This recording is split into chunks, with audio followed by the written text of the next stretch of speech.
So are your brackets busted yet? Mine too. I'm Charlie Sykes. Sunday Insight starts right now.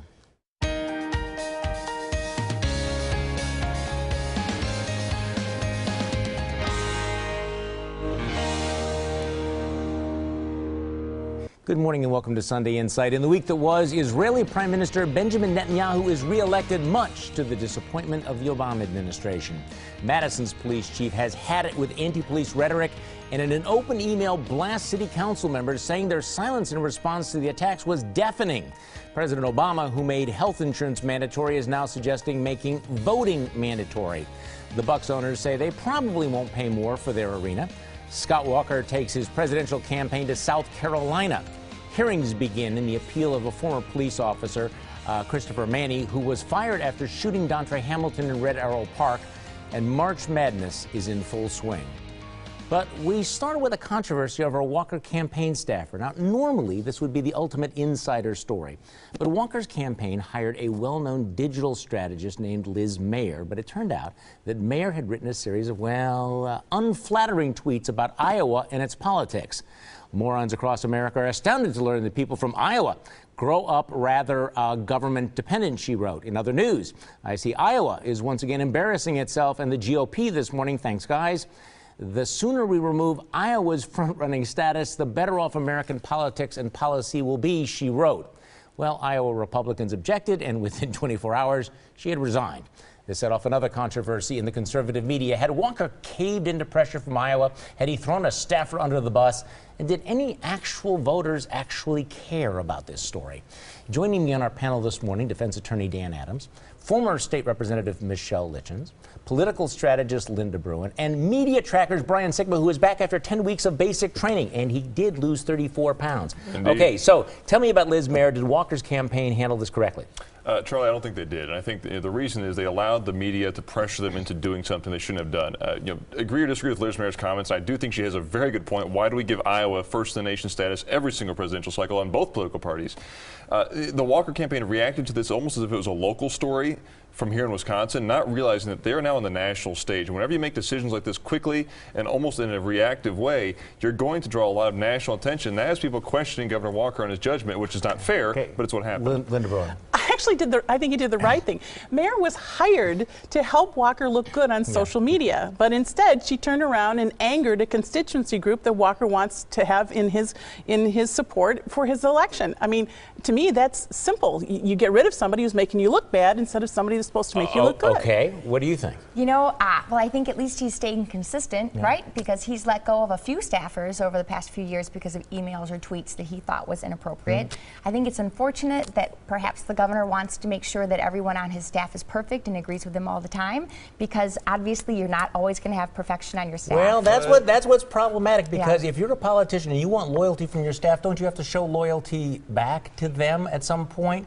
And do you have that standard? I mean, if I was a young social media type, would I want to go to work for somebody who might fire me the moment they find out that I posted something on Facebook 10 years ago? And we're not even talking about something that was racist or bigoted in any way, shape, or form. This was just Mair sharing her opinions before, by the way, she became a part of the Walker team. So I think that was an interesting point. Dan Adams. I can't believe I'm saying this, but I completely agree with Brian Sigma on this point. You know, we are used to having politicians be fully vetted, but now it's being applied to low-level staff members where 10 years ago, again, somebody can make an offhand political comment, and that can be a decisive moment in their career. I think it is absolutely, I guess, a comment on our times and social media, and pretty sad. Well, really. I mean, what Walker's people could have said, look, she is not the candidate. She doesn't speak on these things. She's handling our digital media.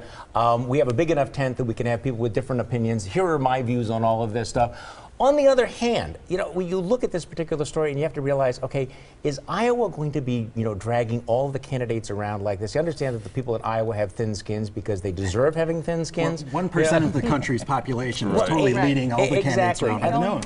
I do think that the legitimate question to ask is, why are we even talking about this? Why are we talking about a staffer? And the answer to that is because, at least among media types, this did feed into this narrative. And I do think that Governor Walker's got to be a little bit concerned now about this narrative, the not ready for primetime narrative. Do you cave into pressure? Because you saw a lot of folks saying, look, here's a guy who is running because he stood up to the unions, and he stood up, and he's using that as an analogy for standing up to ISIS, but he can't stand up to the people feeding at the ethanol trough in Iowa, and you dump somebody. So, okay, on balance, did Walker, we asked this question the last couple of weeks, did Walker have a good week because, well, he was in South Carolina, he's been in New Hampshire since we talked last, and you had this Iowa controversy. So on balance, good week now? Good Overall, week? I think he's had a very good week. I think South Carolina is enthusiastic about him. I think he had an opportunity to talk about foreign policy more, and people are starting to trust him. Then he's learning about that. What do you think? Well, I think in reality he had a good week, but as far as the media world sees and what the public is seeing on TV, he had a bad week because this was the main story. Well, but do actual real voters listen to this? I kind of wonder. I mean, well, people watch TV, and he needed to change the narrative to a more positive until anybody story. casts the first ballot or anybody goes to the first Iowa caucus. I think March of 2015, we can look at this and say the governor's had a very good week on the national stage. This story is going to hopefully be way long and gone by the time anybody starts voting. I think this was a significant distraction. There's no question about it, and Lynn's right about that. On the other hand, he did have a debut in New Hampshire that he got very, very good reviews for. He was in South Carolina late last week, got a tremendously good review, and even a headline in the Washington Post which said foreign policy used to be considered his weak spot, but now it's become one of the highlights of his stump speech, and people did not see that coming. What has your glass half full? What has your glass half empty this week? Let's go around the table, and we'll start with you, Dan Adams. My glass is half full this week because Wisconsin's Generator was one of the country's top startup accelerators, beating out hundreds of others. Generator invests and mentors tech startups to create scalable, job-creating companies. My glass is half empty because politicians from both political parties continue to take credit and cast blame for creating jobs. Politicians don't create jobs. Entrepreneurs with access to capital and skilled workers create jobs. Michelle Litchens. My glass is half full because Democrats have dropped 15 points in favorability since 2009, but it's half empty because Republicans have only gained 3 points, which means the GOP has some work to do to court those voters. Linda Bruin. Well, my glass is half full because the FBI has a secret device called a stingray that locates criminals by tricking their cell phones into revealing their locations.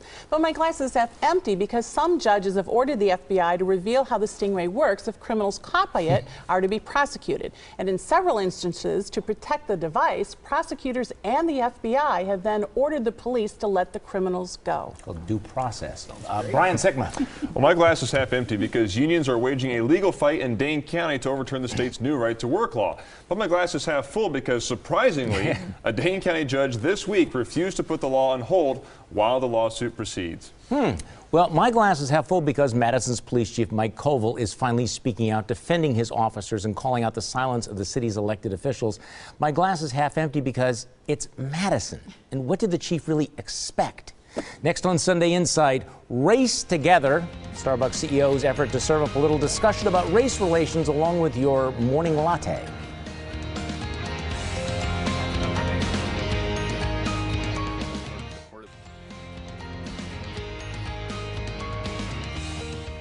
If you just like a Frappuccino, you might get something else, a conversation about race. Starbucks launched a new initiative encouraging their baristas to write the words "Race Together" on coffee cups to try to engage customers in conversations about racial issues. The move comes in the wake of controversies in Ferguson, Missouri, New York, and Madison. Starbucks touted it as a way to raise consciousness about an important issue, but it was widely panned as annoying, feel-good posturing. Where do you come down on this? Well, you know, this is the same CEO who pledged to hire 10,000 veterans in the next 5 years and has done some good things on race relations. But this move is absolutely stupid. First of all, he's the CEO of one of the largest coffee shop empires in the entire world, and he should know better than to ask people to talk about important issues before they've had their morning cup of coffee. And second of all, neither the baristas or their customers want to talk about anything significant while they're waiting for their coffee. You want to talk about, I was watching the video, and you have that smug sense of, you know, look at me, how important I am. And I'm guessing that the average barista is going, are you kidding me? So I am supposed to ask you, one of the questions that they had was, you know, would you like latte, would you like, you know, extra milk with your coffee? And by the way, how have your views on race evolved from your parents? Like, who wants to talk about your parents with some barista you have never met? And first of all, it's expensive enough, and the lines are long enough. Right. Can you imagine? And you're grumpy before you've had your coffee. What were they thinking? This is utterly ridiculous. Yeah. If they really wanted to do something about race, quite honestly, wouldn't they be offering to open more Starbucks in more African American dominant communities? Wouldn't they be talking about hiring more African Americans to be their baristas? And instead they're trying to make us uncomfortable. We don't want to talk to the baristas when we go in to order coffee anyway. Well-intentioned, though, wouldn't you say? Well, you know, I was talking tax policy with my Dunkin' Donuts server. This is ridiculous, and what is sad about it is they could actually talk about race in a very real way in Milwaukee with the Dontre Hamilton killing outside of a Starbucks, which was was set in order by a barista making a call for police help, and they could, you know, make a corporate gift of a memorial, or at least enter into a discussion, which they have repeatedly refused to do from corporate to engage the activists here in Milwaukee. I'm guessing that if you go in for your spiced pumpkin latte and you raise that question about the role of Starbucks in the Dontre Hamilton case, that would shut down that conversation pretty quickly. Well, Charlie, I mean, I understand that they have well-intentioned motives behind this, but writing something on a coffee cup and thinking it's a meaningful contribution to society's discussion about race is as arrogant as Michelle Obama holding up a sign that says "Bring back our girls," trying to tell terrorists in Africa that they need to do something. Well, that's a good analogy. We've reached this point where activism on a cup or on a piece of paper is more important than actually doing something about it. Well, not to mention how the words race together. I don't even know who they came up with. That had to be the CEO himself to come up with that, because anybody else would say that doesn't communicate anything. But it is a little bit like that hashtag diplomacy, where then the notion is that somehow you can deal with some intractable, complicated problem by having a conversation over your coffee. I'm guessing that there's going to be a big market for people with buttons reading just "shut up and pour." You may not want to hear it, but we'll tell you anyway. Let's hand out some unsolicited advice. And Dan Adams, you are first. Milwaukee Teacher Union head Bob Peterson, when an objective study shows Milwaukee students enrolled in charter schools are doing better than their peers in district schools, how about congratulating them and learning from their successes rather than saying something negative? Michelle Litchens. Students test better in schools and earn higher incomes out of school when they are taught by teachers who are paid according to their students' performance. So school boards, take the leap and start offering bonuses to teachers who know how to teach. Radical idea. Linda Bruin. Well, in the last days of his re-election campaign, Netanyahu broke U.S.-Israeli policy when he said there'd never be a two-state solution. In reaction, the White House said they would reassess their relationship with Israel, so Netanyahu changed his position. My advice, words matter. Even words spoken just to get re-elected have consequences. Brian Sigma. Well, my unsolicited advice is for the 5 Wisconsin lawmakers who voted against raising the freeway speed limit, even though they have multiple speeding tickets. If you struggle to keep it down to the current speed limit, it looks pretty hypocritical when you oppose raising the speed limit for the rest of us. I love that story. My unsolicited advice is for politicians, actually managers of every kind. If you want your staffers to be loyal to you, you need to be loyal to them, even when they tweet things that might be controversial. Next on Sunday Insight, the NCAA tournament means big money for everybody involved except for the guys on the court. Is it time to change that?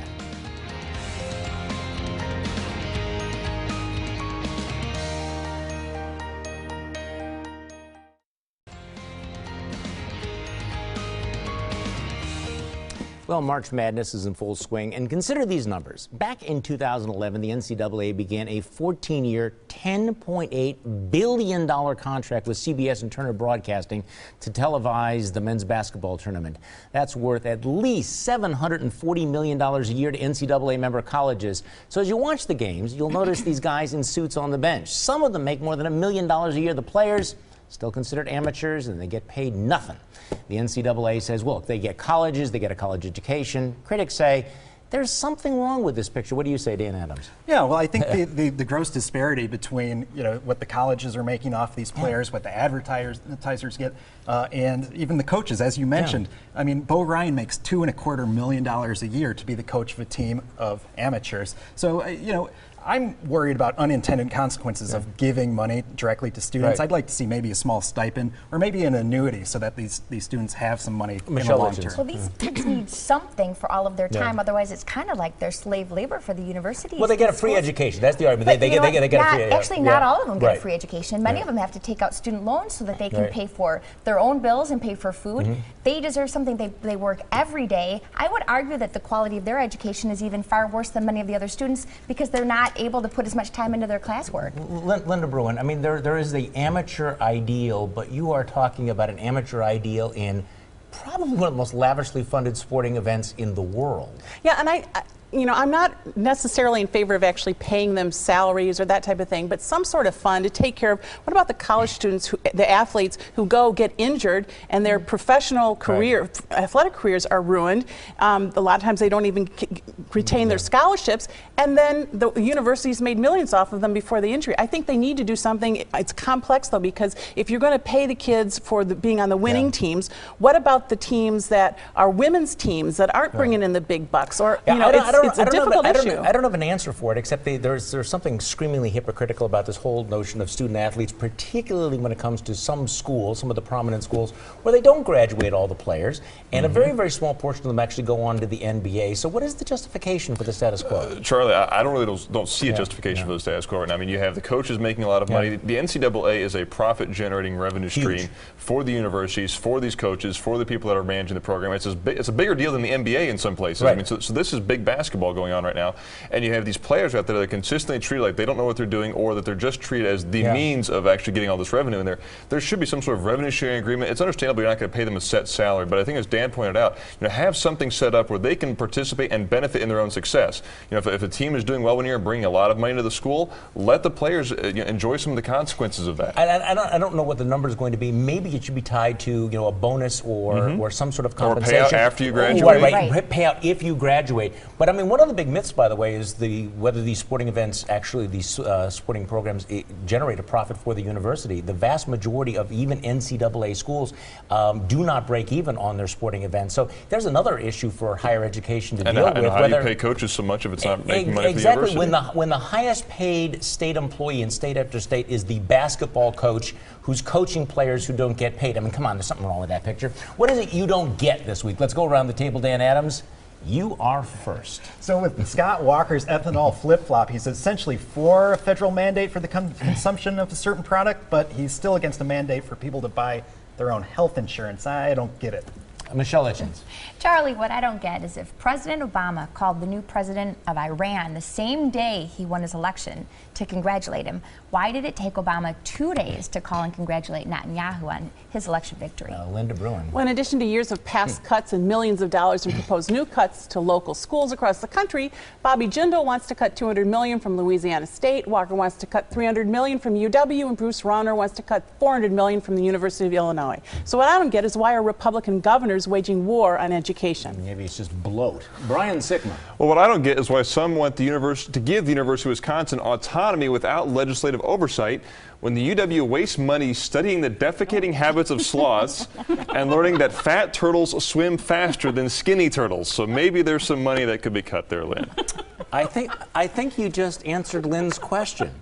What I don't get, though, is how alleged feminists can vote to block a bill to help the victims of human trafficking, including sex slaves. But our own Tammy Baldwin joined in filibustering the bill because it doesn't allow the use of tax money for abortions. Has it really come to that? Is abortion really a higher priority than helping women rescued from actual slavery? Apparently. Next on Sunday Insight, our panel picks the winners and losers of the week. First, here's your morning news update.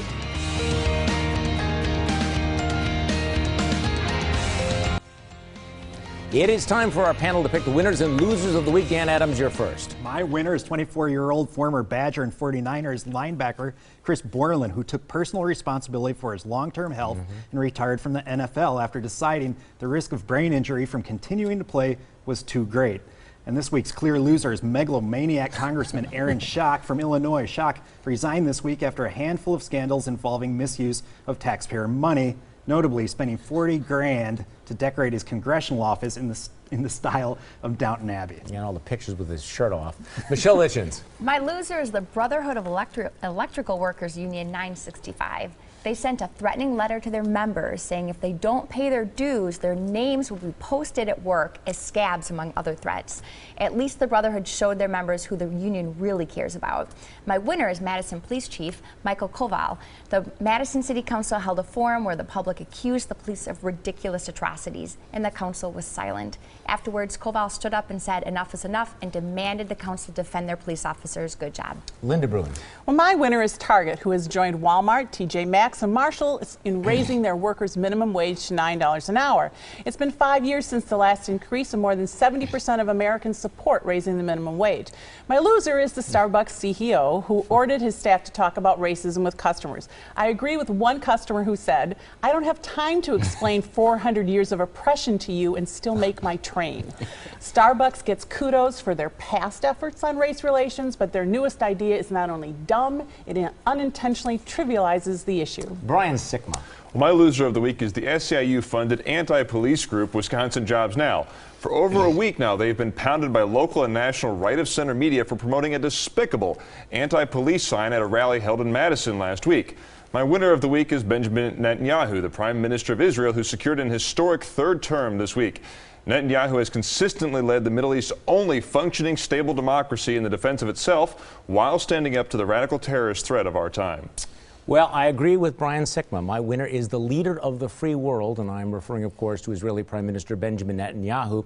My loser is the man who should be. Figure it out.